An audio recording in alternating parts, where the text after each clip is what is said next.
Assalamualaikum warahmatullahi wabarakatuh. Allahumma sholli ala Sayyidina Muhammad wa ala ali Sayyidina Muhammad. Pemirsa yang dirahmati Allah, marilah kita simak ceramah dari Ustadz Fahrudin Faiz dengan tema Rahasianya Puasa. Sebelumnya marilah kita perbanyak sholawat minimal 1000 kali sehari, agar hidup kita penuh barokah dan mendapatkan syafaat kelak. Selamat menyaksikan. Sekarang kita lihat rahasianya puasa, katanya Ghazali.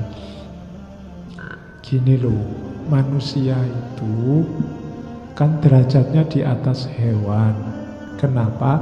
Karena dia punya akal. Kemudian cuma dia di bawah malaikat. Kenapa? Karena dia punya hawa nafsu. Asumsi premis pertama itu.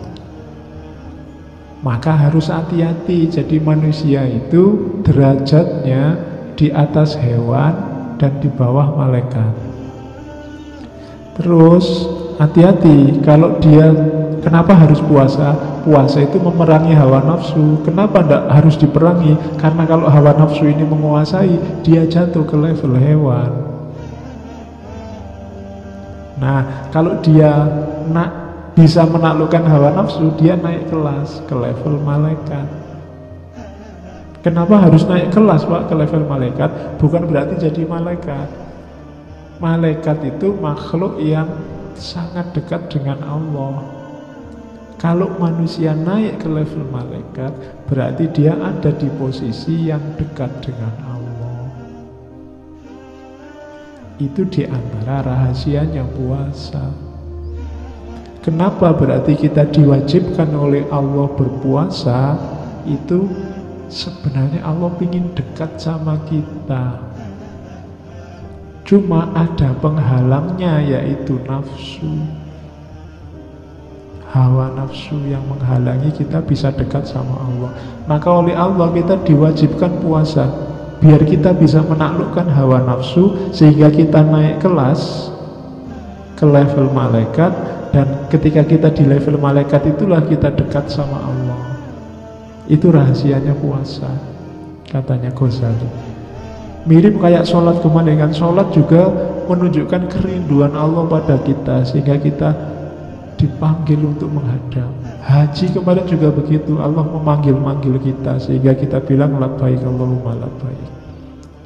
Jadi ibadah-ibadah yang kita bahas 1 bulan ini menunjukkan cintanya Allah pada kita. Allah menunggu-nunggu balasan cintamu padanya. Itulah logikanya puasa. Jadi dalam perintah puasa tersembunyi cintanya Allah padamu. Ada penghalangnya. Ya kalau kamu sedang pacaran sama pacarmu, kok ada yang menghalangi orang ketiga, kan ini harus disingkirkan dulu. Biar kamu bisa dekat berdua. Ya kalau ada temanmu datang kan menghalang, suruh pergi, suruh beli apa yang jauh, apa suruh. Ya kan logikanya begitu. Jadi biar kamu bisa dekat dengan yang kamu cintai. Kecuali kamu memang tidak cinta, kamu lebih milih nafsu, lebih milih teman yang ganggu tadi dibandingkan pacarmu. Itu alamat selingkuh berarti. Dan Allah sangat benci diselingkuhi. Sakitnya kan di sini kalau diselingkuhi itu. Ya kan? Kamu aja diselingkuhi pacarmu kan ya marahnya bisa. Apalagi Allah. Sudah segalanya diberikan untukmu. Alam semesta diperuntukkan bagimu. Kamu disuruh menguasai, mengelola. Maka kita diangkat jadi khalifahnya. Betapa cintanya Allah pada kita. Dicarikan jalan biar kita sering ketemu dengannya. Kita dikasih sholat, dikasih zakat, disuruh haji, termasuk hari ini disuruh puasa.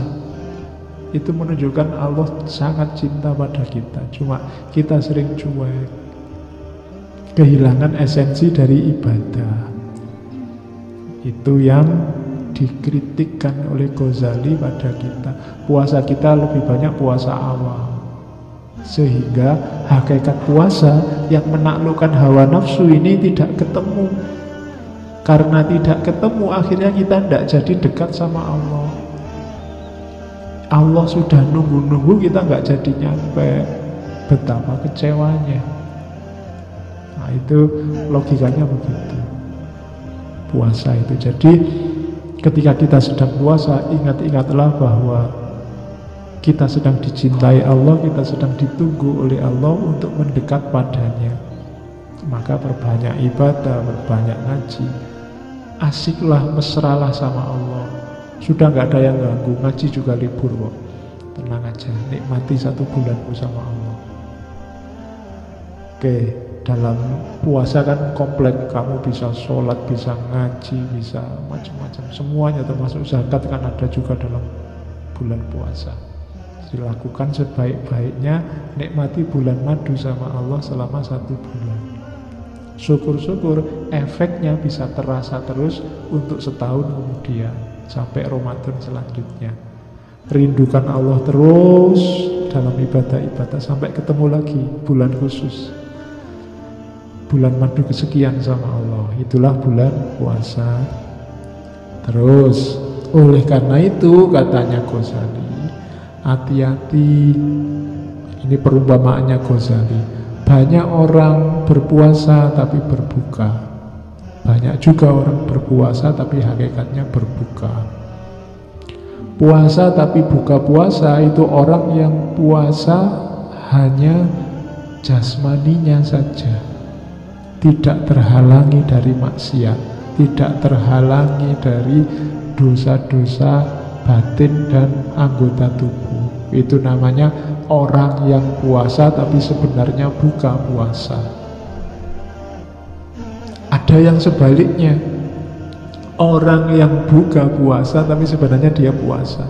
Disuruh puasa tidak mau, tapi dia sudah menjaga batinnya, dia sudah tidak melakukan maksiat, hidupnya sudah tertib, tapi dia tidak mau puasa.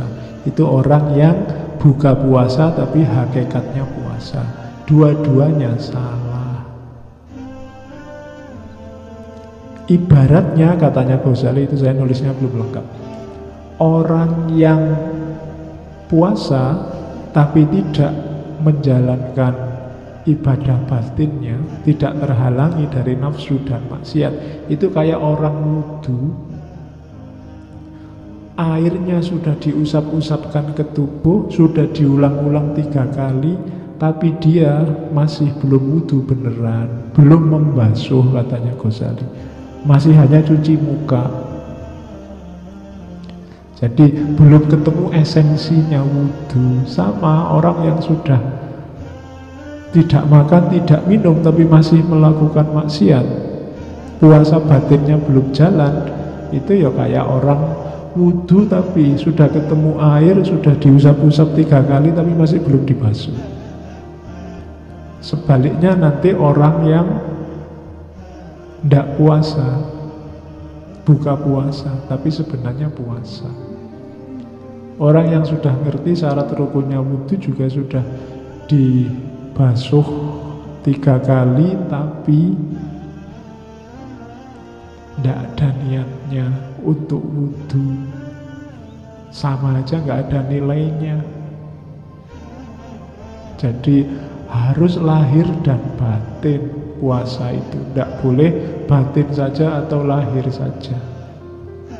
Sholat tidak boleh ingat saja tanpa ada aktivitas syar'i sholatnya. Puasa tidak boleh lapar dan haus saja. Haji nggak boleh rame-rame saja. Nama lainnya umroh haji kan sekarang wisata religius. Kok jadi wisata sekarang? Harusnya kan itu ibadah, tapi sekarang jadi wisata religius. Paketnya macam-macam. Ada yang habis umroh terus bonus rekreasinya ke Hong Kong.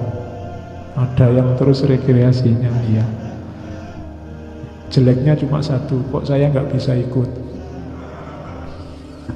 Bayarnya mahal-mahal. Oke, jadi umpamanya itu ibadah puasa yang hakikatnya tidak puasa, atau tidak puasa tapi hakikatnya puasa. Dua-duanya keliru.